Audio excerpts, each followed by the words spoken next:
Managing a dairy is hard, and not just hard work and long hours. It's hard to stay mentally energized and on top of your game when you're in a business that's 24/7 and 365. When you're not just managing cows, but you're leading teams of people who look to you for leadership.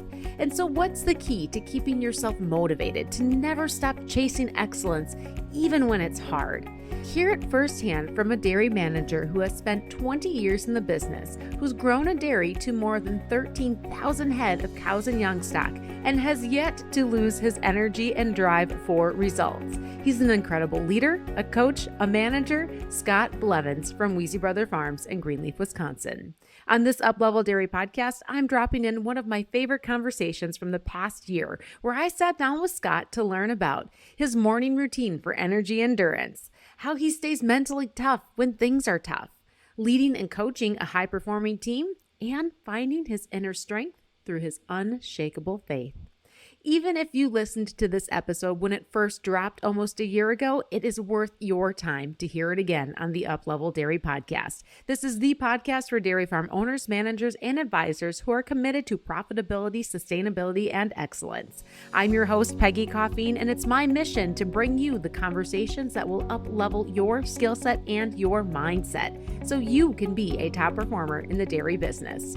Take a listen to episode 4 of the Uplevel Dairy podcast, The Mindset of a High-Performing Manager with Scott Blevins. You've been in the dairy business for a long time in these intense environments. But, in order to lead other people, we have to lead ourselves first, right? Right. And so when you wake up in the morning and you know that you have to be resilient, you have to be a leader of yourself and your team every single day, what's your morning routine like? Like, what are the habits you've built into your system so that you have the energy and endurance to do this tough job every single day?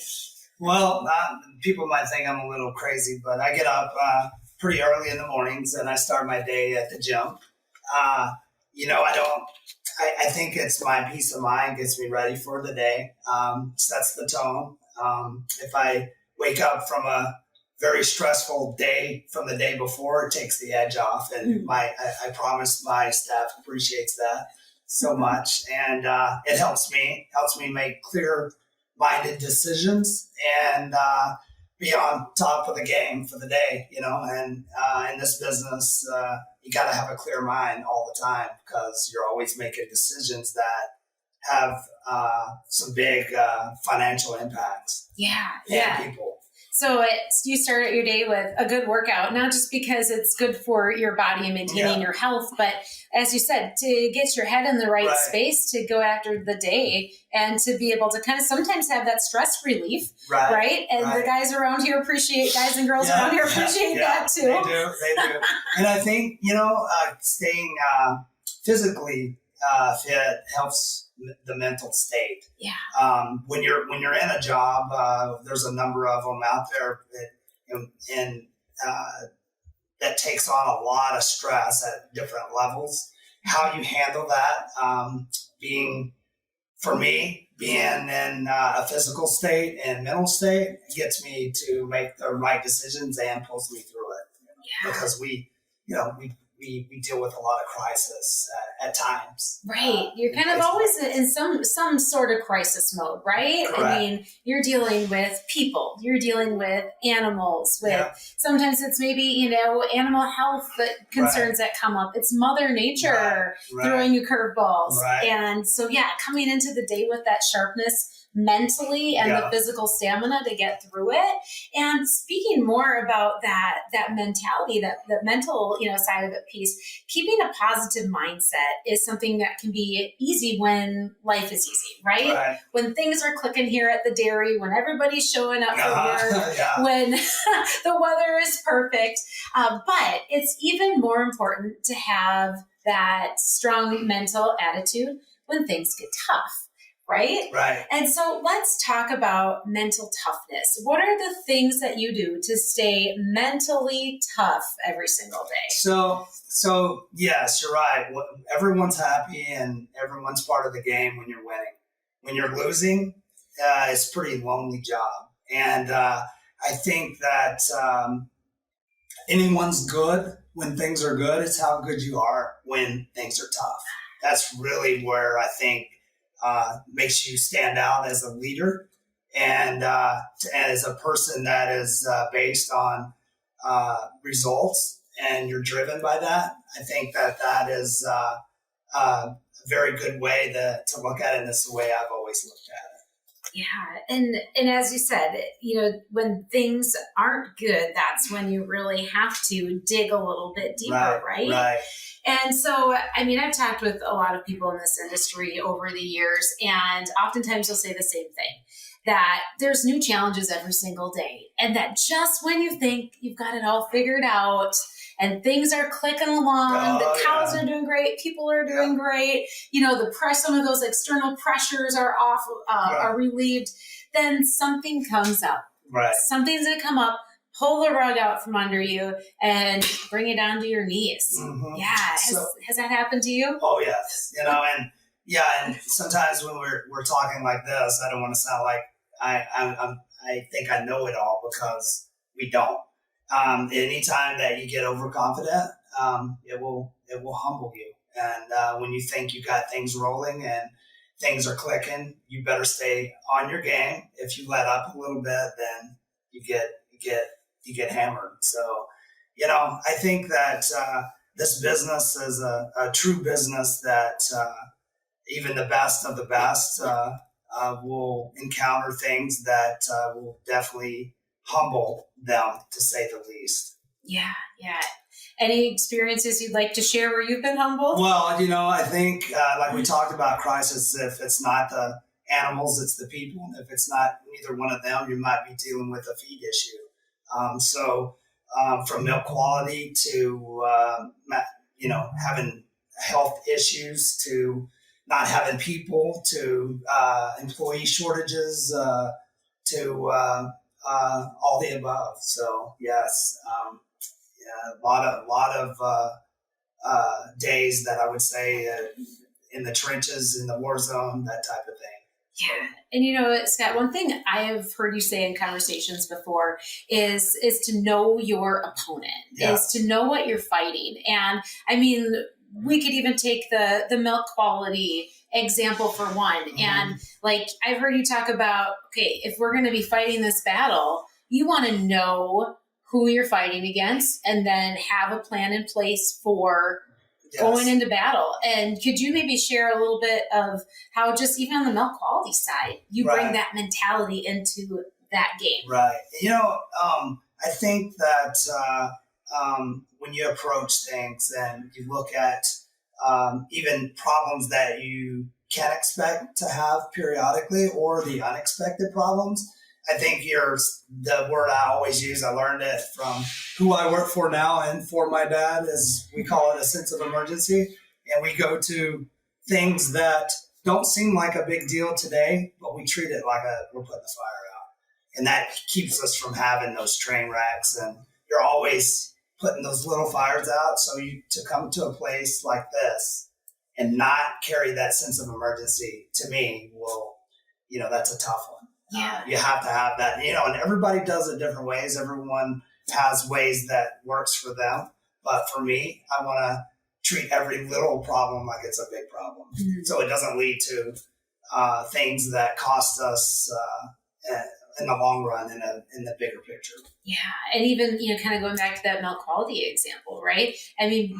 Share with us, what have you invested in for resources here right at the dairy so that you can know exactly what you're fighting when it comes to milk quality? Yeah, so we have a microbiology lab that we it's the forefront of the dairy. It protects us. It looks at everything from what's in the bedding, which is causing the organisms, which contains the organisms that causes mastitis. So we use that to identify things, and it does lead us and influence us on how we handle that specific case. Yeah. And so here again, what you've just called out is knowing your opponent and then reacting with that urgency. Right. Yeah. Right. If you're in a game or a situation where it's built, and we say this a lot, we're built on results, and that's kind of measures our success, is where we get those results. And and how we get there. I think that you definitely have to know the battles and who your opponent is. I think that's very important. Yeah. And I'll step back for a minute and go back to that coaching background and that natural coaching instinct that you have. Yeah. And some of these things that I'm hearing you say, just call that out exactly, right? You have talked about staying on your game, having that winning attitude and being results driven, because that's what success is measured on. You've talked about knowing your opponent, responding with urgency and that sense of emergency. I mean, this is what you bring to your role. And this is how you get through challenging times here at the dairy, right? Right. And surrounding yourself with good support team. Also we should talk about the other entity of the company is the farming side, and they help us manage our, we have the crew that helps with the bedding and maintain the separators, and all of that comes into play when, none of it is as impactful as a clean, dry tea working with a properly working unit. That's probably if you had a pie, that's going to take most of that pie. And then the other pieces are so important, even though they're not as impactful as that when it comes to milk quality, but all of that goes together to be successful. Yeah. So you have to have everybody working together, and that's the key. Yeah. So the core fundamentals of what does it take from a task-oriented standpoint to achieve something like milk quality. Yes. But then you're taking that bigger step back and looking at, what's the atmosphere and the environment that you create here as manager to get everybody on board and help go after those goals and want to reach them as a team. Yes, right. And we have measures that we take when we're under the gun. One thing that we monitor from when we talk about milk quality is, we look at cell counts every day. Cell counts are either going up or down, and when they're going up, you react. And we have things in place no different than when 911 gets called and the steps that are taken to resolve that emergency. We have that similar type of take on how we handle things here. Yeah. And speaking of that, speaking of urgency and the sense of emergency, Scott, if there's one thing I know about you, it's that you have one speed, and it is 100 miles an hour. Yeah. So you bring that into everything that you do. I mean, this is a 24/7 nonstop business for one, but that's kind of part of who you are as a person is just, really having that drive to be high performing in your career and high performing in all areas of life. But, I think there's going to be other folks out there that are listening to this podcast. And again, maybe they're dairy managers like you. Maybe they're just moms like me that can relate to the struggle sometimes to balance wanting to give so much to your career and the role you have here, but also balancing that out with family and with life outside of the dairy. So speak to that for a moment as a 100 miles an hour guy, how you find some sort of way to do both. So, I don't know that I was too good at that earlier in life, but when you take on a new system that needs protocols put in place and needs people developed and put in place. But I think one thing that allows you to do that is you work hard and you put a lot of energy into your people, and be there with them when something goes wrong and they can handle that situation, but it's a training process. And you can either put that time in on the front end, or you can be pulled away constantly from your personal life, your home life, your family, because when it comes to this business that's 24/7, you are married to it. There's no other way. If you only do it when you're here and then you go home and forget about it, that doesn't work because we never shut down. And I think that balance is put your mindset on your people to handle things, not assuming that they're doing it like you want it done, but making sure they're doing it like you want it done. And then I think that allows you that peace of mind and be with your family, and it cuts down on those night calls by 100%. Yeah. You know, and nobody wants to get those. And if you don't, in the beginning, when those night calls come in, you're there with every calf pull, every breaker that needs flipped, every employee that needs to be dealt with, every cow that has a certain situation that she needs help with. You got to go through that with your people, and you build that around them, that time. And just like for us, I have a night manager. You know, he's been with us for 14 and a half years, and he's so valuable to us. And I tell all of the day management, you need to thank him, take him out for a steak dinner, because he makes your life much easier, because you can go home and then enjoy and be at peace, that when you come back the next day, it's going to be clicking. And he leaves it in good shape. We have a couple of guys at night that actually have been with us a number of years, and we highly depend on them. But I would say that would be in an industry like ours. The key thing is put that time in to those people that's going to be running this place at night, you know, and support them to the end. Yeah. So just to recap what I'm hearing from you, Scott, when it comes to really getting things to click so that you can have some peace of mind when you go home at the end of the day, investing time in your people on the front end and helping to make sure that they're well taken care of, well trained, things are able to be executed without you being there. But then to really, have some good relationships with some of the key people that are going to make your life easier and allow you the ability to go home at night and know that things are okay here when you're with your family. Yeah, and you have to be able to run that, because you can't be here, 24/7. I mean, we're available 24/7, and the only way that it can run at that level all the time is the time and energy you're going to put into people. If you don't invest that time in them, it's like I tell my guys every single day, how much you put into maybe it's a person that they're training, maybe it's a new program that we're putting in, a new protocol. But if you don't put nothing in, don't expect nothing out of it. If you put a lot into it, then there's going to be results if you try hard enough. I mean, and really sink your teeth into it and believe, and that's the philosophy. It goes with programs and people. Yeah. So if you don't put much into those people, don't expect much. So you're going to be running around with your head cut off in a place like this. Yeah. So, you just outlined a lot of great tips for anyone who's managing people, whether it's on a dairy or somewhere else. Heck, this is stuff you can apply to our own families at home, right?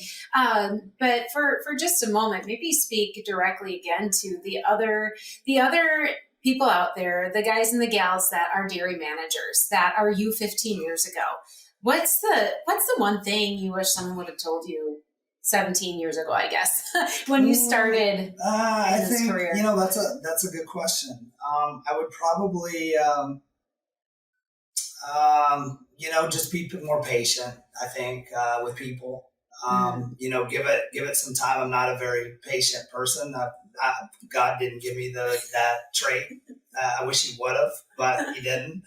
And I work hard at that now, a lot harder than I did before. And I think not being patient with people cost me some mistakes that I made through the years. So definitely working on that. Yeah. So I have a right-hand man, the assistant manager here, and he's very patient. So we feed off of that. So he offsets my bad traits. So.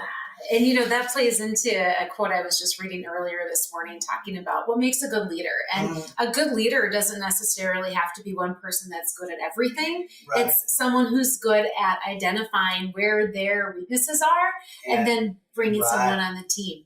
Right? Yeah. And that's what you've done. Yeah. And I think that the key thing is, too, on that, just to back that up, you got to recognize people and their abilities and the capacity that they have. If you put someone in a position that they're not capable of doing, just based on their capacity, then you just set that person up for failure. It's going to frustrate them and it's going to frustrate you. And as a manager, leader, coach, I think the number one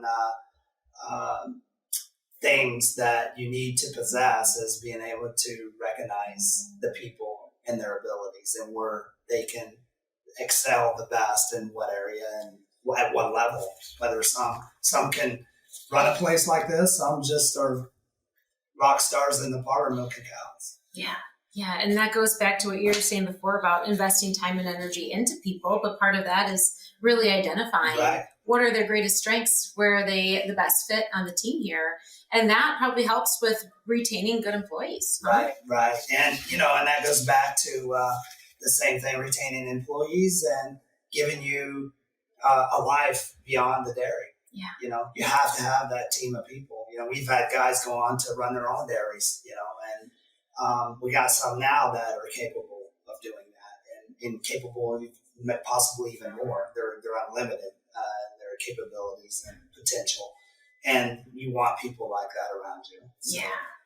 Yeah. And you found the ways to identify and empower those individuals. And Scott, this, again, you've been up to this career for a long time, and there have been challenges that come at you every single day. But I know one thing about you is that you're a man who's strong in his faith. Yes. So take a moment, share with us, what role does your faith have in you showing up here at Wiese Brothers every day as a manager and a leader? So we will thank God that he sacrificed his son so we could ask for forgiveness, because I've asked many, many times for forgiveness. Made a lot of mistakes in life. But I grew up in Oklahoma. My mom and dad raised me in Church of Christ in Oklahoma. It's a little different denomination than you would find in the Midwest here. But it's more like a Baptist, Southern type thing. And then so we grew up very strong, very involved in the dairy. In the church. And, and that carried over to, in my life. And I think that without having God in your life, that'd be a tough life to live. And for me, with all the things that I've been through this life, if I could go in reverse, I'd change a lot of things, but you can't do that. We got to look forward. But as you move forward through this life, which is a short life, I think that's extremely important to have that spiritual health, and it guides you through life, and it makes you mentally stable. And I think that without that, it would be very tough. Yeah. So that's a key to resilience. Right. Yeah. And people that go through this life without that is very confusing to me. People make their own decisions, and, I'm not here to tell them right, wrong, or indifferent. But for me, to have that peace of mind with all the things in this life, the longer that we live, the more stuff we have to deal with, and not all of it is good. And that strength, that spiritual strength that you get, I think is everything. Yeah. How you live and where you end up at the end of it. Again, when you're in a job that requires a lot of you and a lot of your mind and a lot of the physical side of things, and it wears on you, that's probably my, biggest inner strength that I have. Yeah. Thank you for sharing that, Scott. Sure. Those words of faith, I think, are something we can all draw a little bit from, no matter what challenges we're facing in our roles in life. Yeah. And speaking of challenges, you're a person that's always challenging yourself. Mm-hmm. And this is probably the longest. It's 28 minutes, the longest you sat in chair all day today. Mm-hmm. But share with us a little bit too. How do you keep yourself sharp? Like, what's kind of your what's next? What are the things that you are always trying to learn more and strive more to be better at right now? Well, I think just we talked a lot about character, leadership, all of those things, continue to work on the things I need to work on to be a better person, which in turn helps with how you come across to your people. Working on being better at what we do here. We are consistent on our routines. And sometimes you have to check yourself because it's the same thing every day. You know, how we feed, how we check fresh cows, how we move cows, how we the parlors run on schedule. You know, we have 3 shifts. We don't alter off of that schedule, and everything is related to that schedule and how it works throughout the day, so it never changes. We have different things that we do, chores that we do during the week on Monday, Tuesdays, Wednesdays, and Thursdays and Fridays, but every day those certain things that we do are the same every day. So, you know, that gets challenging, but being able to just keep growing and learning from people and things like this that you put together. And I've learned some things by listening to some of the people that you've had on here. And I have also worked into developing some products that help dairymen and ranchers, and that's been fun, you know. But again, my focus is here, and so yeah, those type of things keep your mind moving and thinking and working on things that make you better as a person, because in the end, that spills over to your job. That's right. That's right. And any other last thoughts on this topic of a resilient mindset that you would offer to share with others? You know, I think like when we talk, I think principles are something that we live and die by. And I think for me, as number one, you work hard, and number two is respect. But respect is respect to yourself. Respect your peers and respect management and the animals also is very important. Respect the animals. And so respect covers a lot of things. Yeah. And it also want to say under respect, we respect the facility. Keep a tidy place, clean, that everybody takes from that. You know, that cleanliness when you walk in and the feel of it comes across in a good way for me. So that's very important. That's part of respect. And then, you know, the other thing is we abide by rules. You know, people don't like rules, and we didn't when we were little. And we don't like them when we get older, but we have them. So, and those rules are put in place, and we make sure people understand those rules. And you know, there's a series of reprimand that we take with people that don't follow rules, and hopefully we can help them get through those times. But that's part of managing people. Yeah. And then one other thing, the last thing I would say is I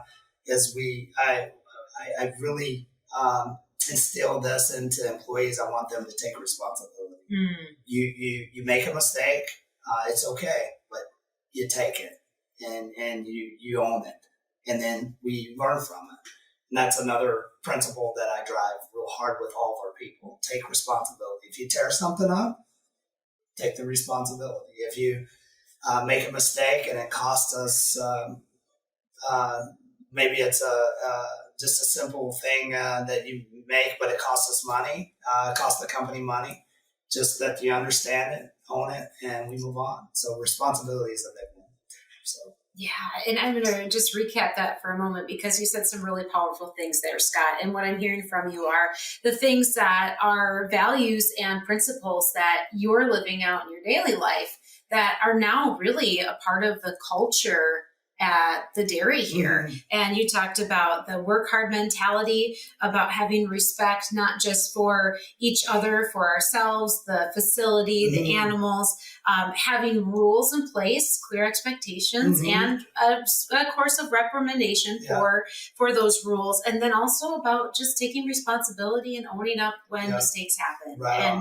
And that's, you know, again, these all fall into that resilient mindset that we're talking about today, that you bring forth here at Wiese Brothers. Yes, and that last one, you know, when just remember, we expect those mistakes, but you know, and sometimes turnover. We talk about turnover. We don't like it, but sometimes you need it. You know, I mean, sometimes there's a point in time where that mentality. I don't want to have any employees leave. that ends up costing you money. So, but you don't want it. And when people make mistakes, which are expected, you don't crucify them.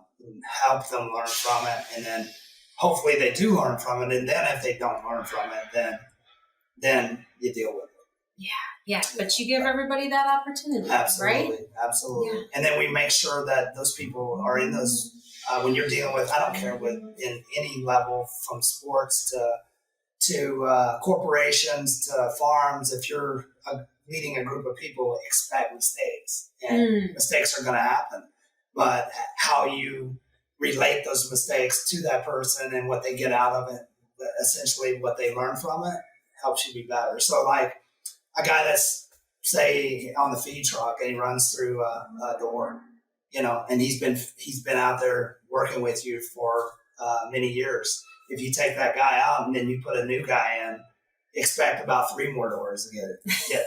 So I'd rather him learn from that one door. Yeah. And whether a charge make him pay for it, or however we come to a solution to move on from that problem, and the solution would be that he learned from it, then I'm good.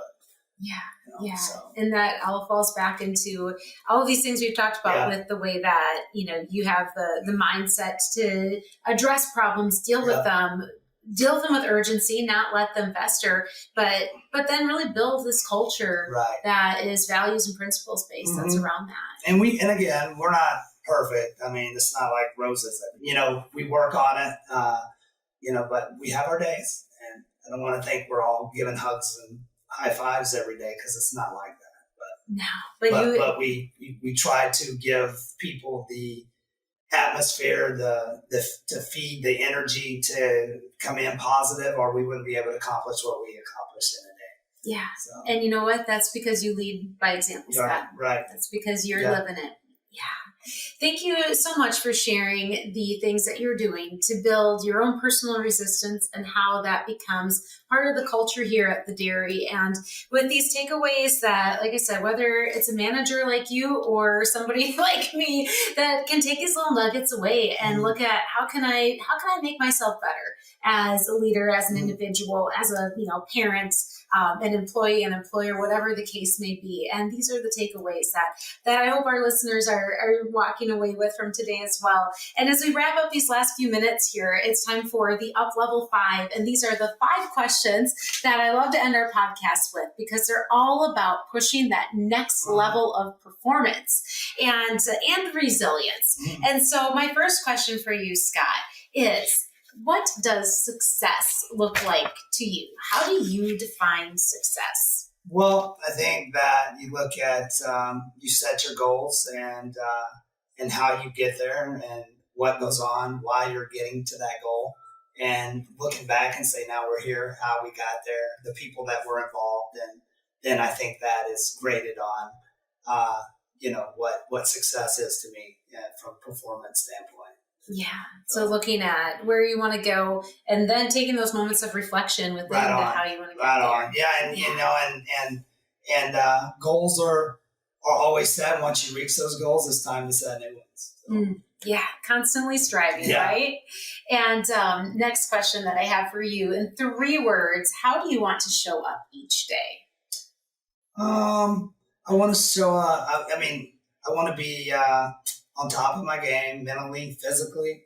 I want to come across to people that we are happy to be here, and we're all about the family type setting at work, which, it's still a business.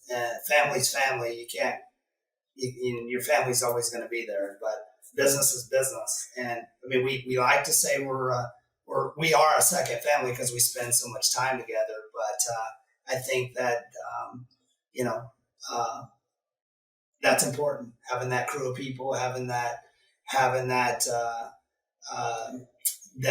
mentality, the personality to come across to lead those people every day, and not be coming in all, doom and gloom, and not letting that reflect to the other people. So positive vibes. We want positive vibes. And I hope that I can deliver that to my people all the time, which that's not going to happen all the time. But you try pretty darn hard every single day, don't you? I try. Yeah. Yes. Yeah. Who are 2 or 3 thought leaders that you follow?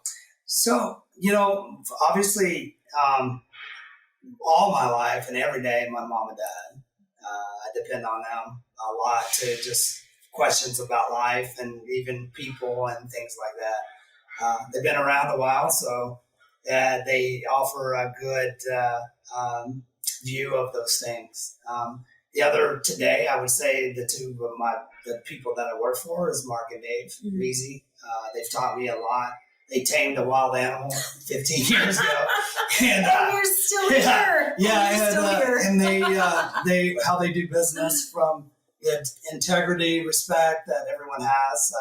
I fed off of that, and they help me in a lot of ways. And I watch them how they articulate management of a very difficult group of people at times, and sometimes I didn't always understand, but I just would go back to that patience thing that I didn't have. But eventually I would see what the end game was, and it usually makes sense. And question number 4, what words do you live by?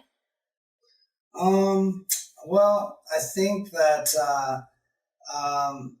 we're going to go back to the work hard, stay true to yourself, stay grounded, which kind of goes with that same thing.